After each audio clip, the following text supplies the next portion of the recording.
क्यों? मैं चाहता हूँ कि आपके चैनल तक वो सुने और मुझसे मिलें। अच्छा, हाँ, भीड़ मुझे देखिए, भीड़ में मुलाकात नहीं हो पाती मेरी। तो क्या करोगे मुलाकात मैं करके? फैन हूँ उनका बहुत बड़ा। अच्छा, फैन है। बहुत बड़ा, पूरे उत्तर प्रदेश में मेरे जैसा फैन नहीं होगा उनका कोई। क्यों, ऐसा क्या करते हैं आप? मुझे भैया से जैसे ये तो बहुत तमाम तरीके के फैन है, कोई टैटू बनवाता है तो कोई कुछ करता है। आप मेरे क्या करते सिर पे टोपी लगी तो अच्छा, है, टोपी यही लगी मेरा है। फैन की वो है प्रचार की सोच मेरी। हाँ। कोई सेलिब्रिटी का फैन होगा पर मैं भैया का फैन हूँ। हाँ। मेरे लिए भैया ही हीरो हैं। उनकी योजना थी कि अगर सपा का प्रतिनिधिमंडल गांव के अंदर आता है तो पेट्रोल डाल करके उनको जला करके मार डाला जाएगा।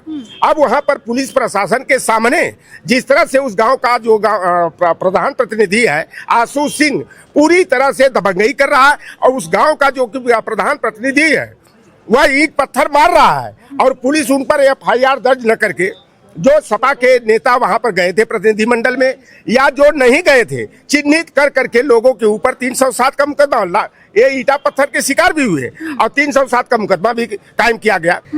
वोट हमारे पिछड़े जातियों का है, लेकिन बाबा को पिछड़ों से ही नफरत है। इतना कंजूस है आदमी और इतना स्वार्थी आदमी मनोज तिवारी, वो भी लग रहा है कि वही दवा वाले हैं कि कुछ भी बोलते हैं। महिला पदाधिकारी ने कहा तो उसको भी हाईलाइट करना चाहिए था। पप्पू यादव जी अगर इस तरह की बात कहे होंगे तो मैं निंदा करूंगी इसकी। ऐसी भाषा नहीं होनी चाहिए, लेकिन आप उसको भी तो उठाइए। भारतीय जनता पार्टी की महिलाओं की बात को क्यों नहीं उठाती हैं? उनकी पार्टी की महिला खुद कहती है कि हमारे नेता हमारा शोषण करते हैं। नमस्कार दर्शकों, मैं कनक मिश्रा, आप सब देख रहे हैं द इंडिया लाइव। इस वक्त मैं मौजूद हूँ समाजवादी पार्टी कार्यालय में और मेरे साथ यहाँ पर कुछ लोग मौजूद हैं और साथ ही साथ मेरे साथ मौजूद हैं समाजवादी पार्टी के वरिष्ठ नेता लटन राम निषाद जी।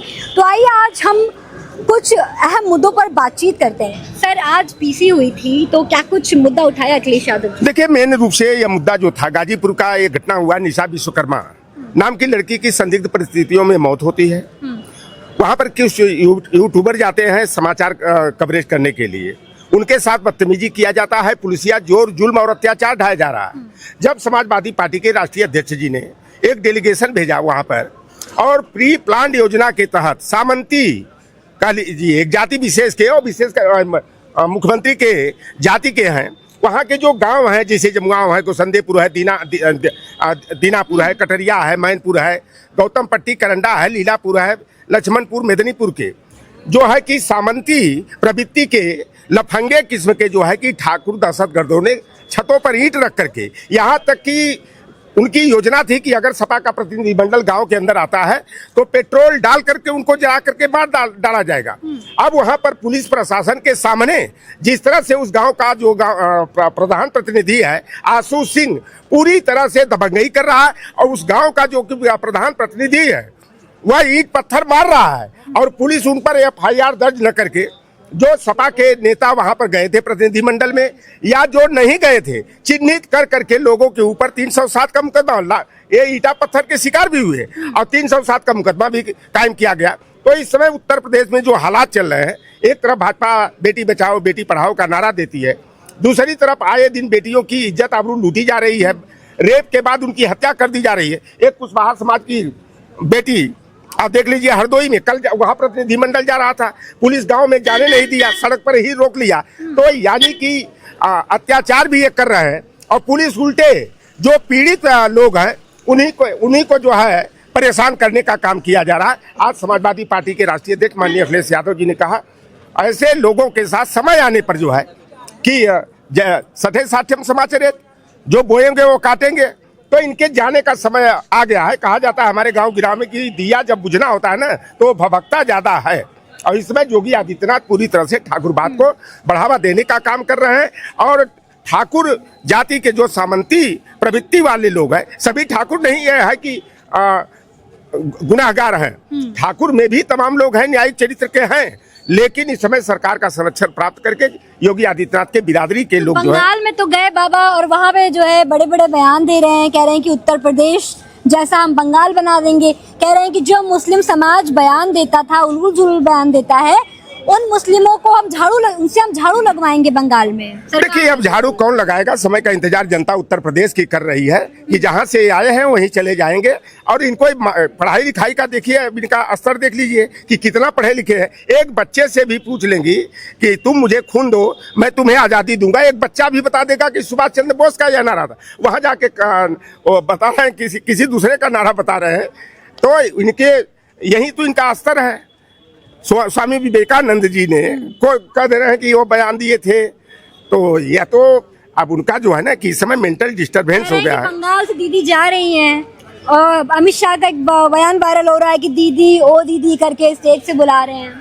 ये लोग देखिए, बेटियों का और महिलाओं का हर स्तर पर मानमर्दन करने का काम कर रहे हैं। 5 तारीख को जो है ना, कहा जाता है ये नौवा कितना बार समन्वय देख लेना, पूरी तरह से केंद्रीय पुलिस को लगा करके जिस तरह से वहाँ दहशत का माहौल बनाने का प्रयास किया गया, लेकिन वहाँ की जनता जो है कि पूरी तरह टीएमसी वाले तो बीजेपी वालों को दौड़ा दौड़ा के मार रहे हैं, वीडियोस वायरल हो रही हैं। वो टीएमसी को बदनाम किया जा रहा है। आम जनता जो है कि भारतीय जनता पार्टी से उबी हुई है।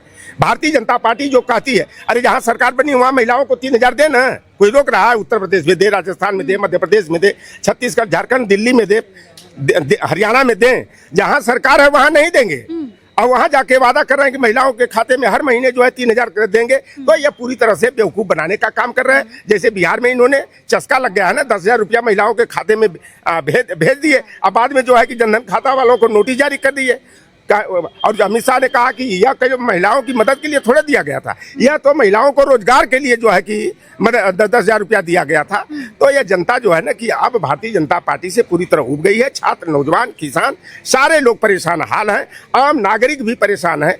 और इनके कुशासन से मुक्ति के लिए उत्तर प्रदेश में अपना पीडीए जो है पूरी तरह से मजबूती के साथ जो है कि इनका 2027 में जो है कि खेल खत्म करेगा और 3/4 बहुमत से समाजवादी पार्टी की सरकार बनेगी। क्या कहेंगी, सपा की सरकार में महिलाएं सुरक्षित है कि नहीं? क्योंकि बाबा तो कहते हैं कि हमारी वो कहते हैं बाबा की सपा की सरकार में महिलाएं सुरक्षित नहीं थी और हमारी सरकार में है।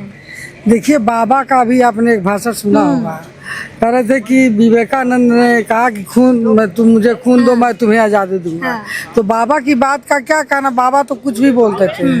क्योंकि अब बाबा कहाँ से बोले ये चीज, कहाँ पढ़ाई पढ़े? हम लोग तो आज तक यही पढ़े थे कि चंद्रशेखर आजाद, सुभाष चंद्र बोस ने नारा दिया था, तुम मुझे खून दो, मैं तुम्हें आजादी। तो देखिए, जितनी भी आप देख रहे हैं कि आए दिन प्रतिदिन बलात्कार, हत्या, लूट, डकैती, महिलाओं की कोई सुनवाई नहीं, सरेआम इज्जत लूटी जा रही है, हत्याएं हो रही हैं।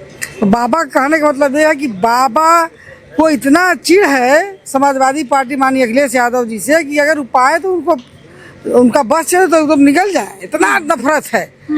वोट हमारे पिछड़े जातियों का है, लेकिन बाबा को पिछड़ों से ही नफरत है। ये मछली खाते हैं तो कहते हैं कि लहसुन प्याज नहीं डाल के खाए तो शाकाहारी हो गया, और दूसरे खाएंगे तो कहें तो ये तो अभी तो इनके गए थे स्टार प्रचारक मनोज तिवारी, ऑन कैमरा मछली खा रहे हैं। मनोज तिवारी गोरखपुर में चुनाव लड़े थे समाजवादी पार्टी से, तब से मैं मनोज तिवारी को जानती हूँ। एक बार पूरा जत्था जा रहा था मनोज तिवारी का, और प्रत्याशी थे, और सभी लोग इसी तरह की गर्मी थी, भूख प्यास से सब लोग व्याकुल थे, और उठे निकले गाड़ी में से, तो चलो भाई चाय पानी हो जाए, तो कह रहे हैं कि एक गिलास वो जूस लिया, पिया और अपने बैठ गए। पब्लिक का नहीं सोचा, क्या इतना कंजूस आदमी और इतना स्वार्थी आदमी मनोज तिवारी, वो भी लग रहा है कि वही दवा वाले हैं कि कुछ भी बोलते हैं। बस इतना। रवि किशन कह रहे हैं कि महिलाओं का सम्मान नहीं करती समाजवादी पार्टी। महिलाओं का सम्मान सिर्फ समाजवादी पार्टी में जग जाहिर है, समझ गई? सबसे अधिक भाजपा वाले विधायक समाजवादी पार्टी की महिला हैं। बोलते भाजपा महिलाओं के सम्मान में भाजपा मैदान में नारे देते हैं। देखिए, भारतीय जनता पार्टी महिलाओं को गुमराह करना चाह रही है, दिशा भ्रमित कर रही है, क्योंकि 2023 में ही महिला बिल आरक्षण पास हुआ था, और इसको दूसरे बिल को ला करके उसके आड़ में ये महिलाओं का हनन करना चाह रही है भारतीय जनता पार्टी। और इस भारतीय जनता पार्टी को ये महिलाएं जो हमारी हैं, 50% जो आबादी महिलाओं की है, उनको हम लोग आरक्षण मांग रहे हैं। हमको आरक्षण दे दो भाई, जिसकी जितनी संख्या हो उस हिसाब से हमको आरक्षण दो, हमारा हिस्सा नहीं दोगे आप? वोट हमारा है, राज तुम करोगे। जब पुड़िया से जो सांसद है पप्पू यादव, उनको जानती हैं? हाँ। पप्पू यादव बयान दे रहे हैं कि 90% महिलाएं राजनीति में जाने के लिए किसी नेता के बेड से होकर के जाती हैं, और फिर कह रहे हैं कि हॉस्टल में जो पढ़ने वाली जो मतलब बच्चियां हैं पटना हॉस्टल में, उनको नेताओं के सामने परोसा जाता है। देखिए उनके बयान को हो सकता है उलट के रखा गया हो, उलट के सुनिए। सामने वो प्रेस वार्ता कर रहे हैं, सुनिए, कैसे रख देंगे? सबसे पहले भारतीय जनता पार्टी की महिला मुख्यमंत्री का मंच लगा था, वहाँ सीधे वो खुद बोली, वो उस न्यूज को आपने चलाया, उसने खुद कहा कि महिलाओं का शोषण होता है भारतीय जनता पार्टी में, उस महिला पदाधिकारी ने कहा, तो उसको भी हाईलाइट करना चाहिए था। पप्पू यादव जी अगर इस तरह की बात कहे होंगे तो मैं निंदा करूंगी इसकी, ऐसी भाषा नहीं होनी चाहिए। लेकिन आप उसको भी तो उठाइए, भारतीय जनता पार्टी की महिलाओं की बात को क्यों नहीं उठाती हैं? उनकी पार्टी की महिला खुद कहती है कि हमारे नेता हमारा शोषण करते हैं, तो उनसे भी पूछना चाहिए, यही सच्चाई है। भारतीय जनता पार्टी का भी एक न्यूज निकला था कि नाले में इतना जाम मिला, आपने देखा होगा, और पूरा पेपर में भी छपा था, ये भी नहीं कि वो है। तो भारतीय जनता पार्टी कुछ भी कहने के लिए आजाद है, और लेकिन हमको पिछड़ी जातियों को पीडीए का आरक्षण जब तक नहीं देंगे, ये आरक्षण बिल पास नहीं होने पाएगा, क्योंकि हम लोग की आबादी जनसंख्या के हिसाब से पिछड़ों का आरक्षण निर्धारित करें, दलित का करें, माइनॉरिटी का करें, तब सबकी भागीदारी करें। 50% हम हैं, 50% पुरुष हैं। अगर हमारे विधानसभा में 33% आरक्षण के कब विरोधी, तब नेताजी थे, तब से इसको आवाज उठा रहे थे। तो मोदी तो कह रहे हैं कि आप ही लोगों ने मना कर दिया, अब आप लोगों को महिलाएं जवाब देंगी। अरे भाई ये सब भ्रमित करते हैं, लेकिन मोदी जी से, योगी जी से कह दीजिए कि आज की भारत की नारी, आज की यूपी की नारी जागरूक है, पढ़ी लिखी है, शिक्षित है, और वो समझ रही है कि आपको मन में राम बगल में छुरी, कब पाई कब रेती मूड़ी, समस्या कुछ और है, दिखा कुछ और है। हल्ला मचा रहे हैं कि 5 राज्यों में चुनाव है और महिलाओं को भ्रमित करके हम उनका वोट ले लेंगे, तो ये झूठा प्रचार कर रहे हैं। इसको सारी महिलाएं जान रही हैं, ये किसी छुपा हुआ नहीं है। और आने वाले समय में 27 में ये जो महिलाएं हैं जो आरक्षण की मांग कर रही, अपने हक की मांग कर रही हैं, अपने कोटे की मांग कर रही हैं, एक कोटा दे देंगे, नहीं देंगे तो इसका खामियाजा इनको भुगतना पड़ेगा। क्या कह रहे, क्या नाम है आपका? मेरा नाम है अयान। अयान। तो यहाँ क्या कर रहे हैं? मैं यहाँ इसलिए मैं आया हूँ कासगंज से, अच्छा। 300 किलोमीटर दूर से। हाँ। बस भैया से मिलने। अच्छा, तो मुलाकात हुई? मेरी मुलाकात ही तो नहीं हो पा रही भैया से। क्यों? मैं चाहता हूँ कि आपके चैनल तक वो सुने और मुझसे मिलें। अच्छा। हाँ, भीड़ मुझे देखिए, भीड़ में मुलाकात नहीं हो पाती मेरी। तो क्या करोगे मुलाकात मैं करके? फैन हूँ उनका बहुत बड़ा। अच्छा, फैन है? बहुत बड़ा, पूरे उत्तर प्रदेश में मेरे जैसा फैन नहीं होगा उनका कोई। क्यों, ऐसा क्या करते हैं आप? मुझे भैया से जैसे तो बहुत तमाम तरीके के फैन कोई है, कोई टैटू बनवाता है, तो कोई कुछ करता है। आप मेरे क्या से करते मेरे हैं? से टोपी लगी तो अच्छा, है, टोपी यही लगी मेरा है। फैन की वो है, प्रचार की सोच मेरी। हाँ। कोई सेलिब्रिटी का फैन होगा, पर मैं भैया का फैन हूँ। हाँ। मेरे लिए भैया ही हीरो हैं। भैया के सिर्फ फैन हो इसलिए हीरो है कि कुछ काम भी करते हैं? कुछ हाँ, काम आती है? उन्होंने काम देखिए कितना काम किया है। उनकी सरकार में एक्सप्रेस वे बना, मेट्रो लखनऊ में बनी, बहुत से काम करे हैं। बाबा तो कहते हैं हम जीतेंगे। बाबा कहते हैं तो देव 27 में तो गवर्नमेंट समाजवादी क्या नहीं है। बाबा कह रहे हैं पूरी मेहनत कर रहे हैं और उत्तर प्रदेश में हमने अपराध मुक्त कर दिया है, नहीं, ऐसा तो भ्रष्टाचार कुछ नहीं मुक्त कर दिया है। भ्रष्टाचार बहुत है, अपराध भी बहुत है, वो तो हाँ। आपको खुद पता होगा इस चीज को। अच्छा जी, बस आप मेरी खबर ये पहुंचा दी, भैया मुझसे मिलने। अच्छा, ठीक है।